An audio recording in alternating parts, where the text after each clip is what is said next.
부산진 믿음의 가족 여러분, 오늘도 주님과 사귐이 있는 복된 하루가 되시기를 바랍니다. 오늘 말씀은 마태복음 7장 13절에서 20절입니다. 좁은 문으로 들어가라.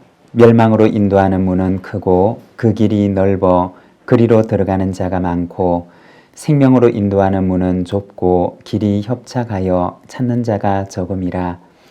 거짓 선지자들을 삼가라. 양의 옷을 입고 너희에게 나오나 속에는 노략질하는 일이라. 그들의 열매로 그들을 알지니 가시나무에서 포도를 또는 엉겅퀴에서 무화과를 따겠느냐.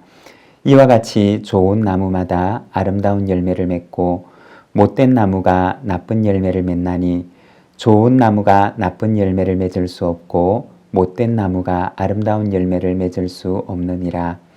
아름다운 열매를 맺지 아니하는 나무마다 지켜 불에 던져지느니라. 그러므로 그들의 열매로 그들을 알리라. 아멘.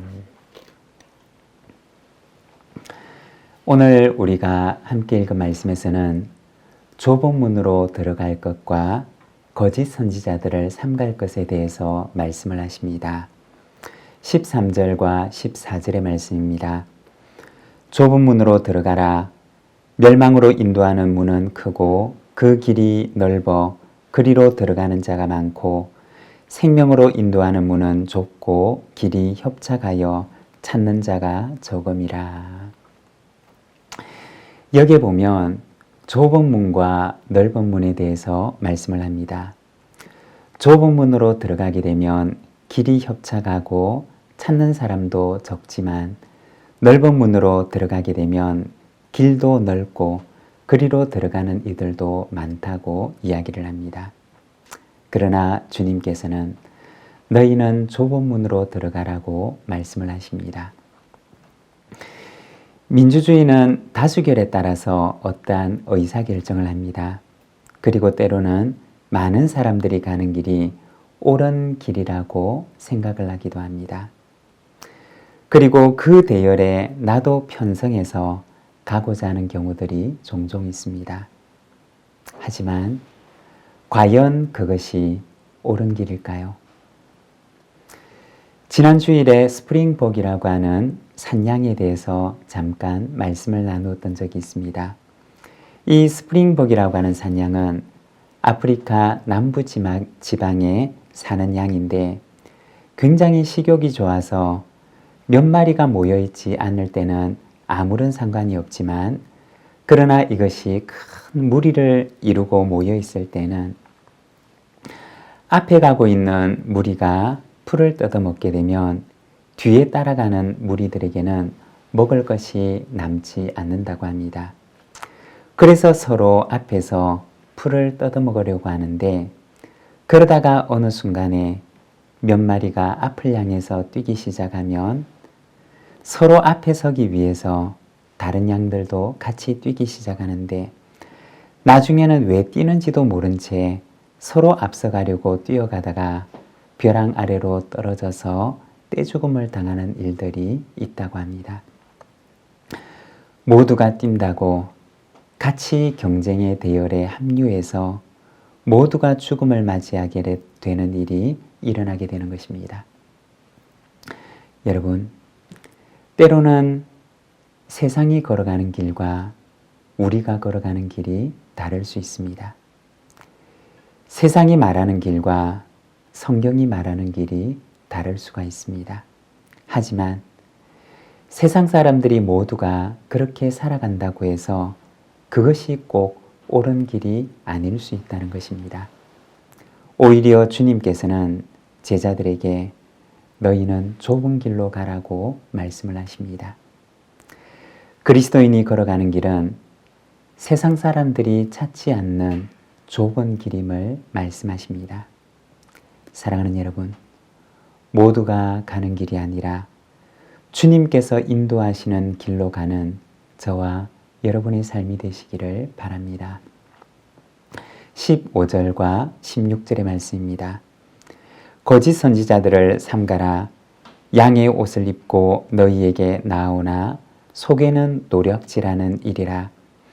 그들의 열매로 그들을 알지니 가시나무에서 포도를 또는 엉겅퀴에서 무화과를 따겠느냐. 이어서 주님께서는 거짓 선지자들을 삼갈 것에 대해서 말씀을 하십니다. 거짓 선지자들은 제자들이 걸어가는 좁은 길에서 만날 수 있는 사람들입니다. 하지만 유익해 하는 자들이 아니라 실족해 하고 생명의 길에서 승리하지 못하게 하는 이들입니다. 예수님께서는 제자들에게 그들을 삼가라고 말씀하십니다. 실제로 초대교회는 이와 같은 거짓 선지자들이 교회를 흔들어 놓는 경우들이 많이 있었고 이로 인해서 실족해 되는 일들이 종종 있었습니다.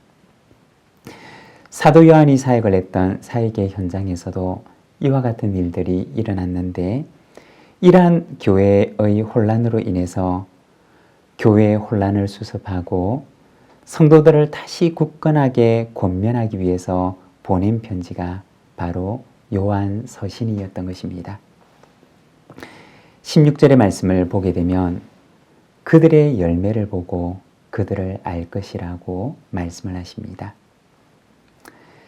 지난 주일에 잠시 말씀을 나누었는데 주님께서 교회를 위하여 주신 선물 가운데 하나가 바로 직분이라고 말씀을 나누었습니다.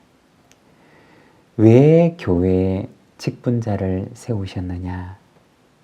그를 통해서 교회가 하나가 되게 하고 주님의 몸된 교회를 사랑 안에서 자라도록 하기 위함입니다.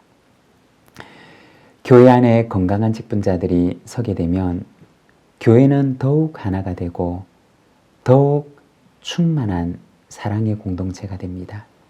왜냐하면 한 분 하나님께서 그 안에 계시기 때문이고 또 이를 위해서 주님께서는 교회의 직분자를 세우셨기 때문입니다.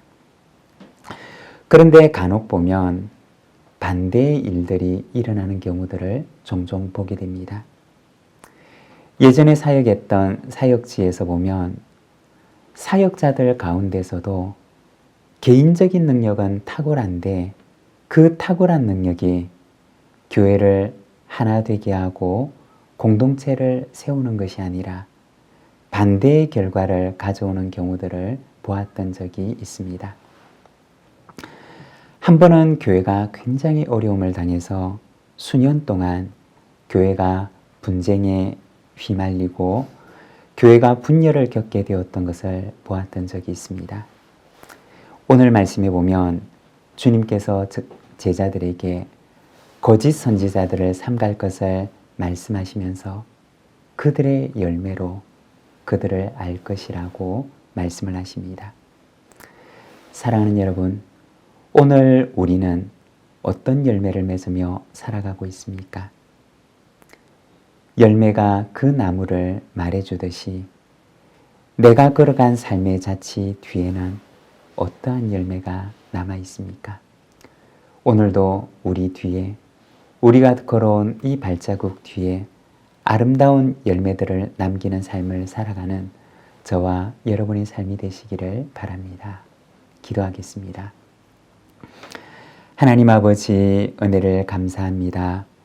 오늘은 산상수훈의 주님의 말씀을 우리가 바라봅니다.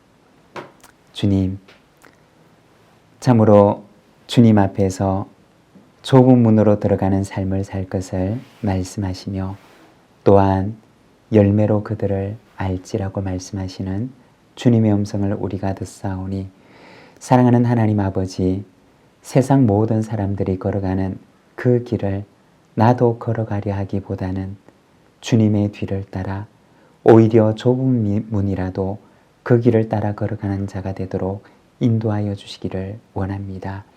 하나님 아버지, 열매로 그 나무를 알 수가 있듯이 우리가 살아가는 삶의 자취 뒤에 아름다운 열매를 남기는 삶을 살아갈 수 있도록 인도하여 주시기를 원합니다. 뒤돌아 보았을 때 그 안에 성령의 9가지 열매가 맺히며 참으로 아름다운 삶의 열매들이 우리가 걸어온 뒤에 남을 수 있도록 저희들의 삶을 인도하여 주시기를 원합니다.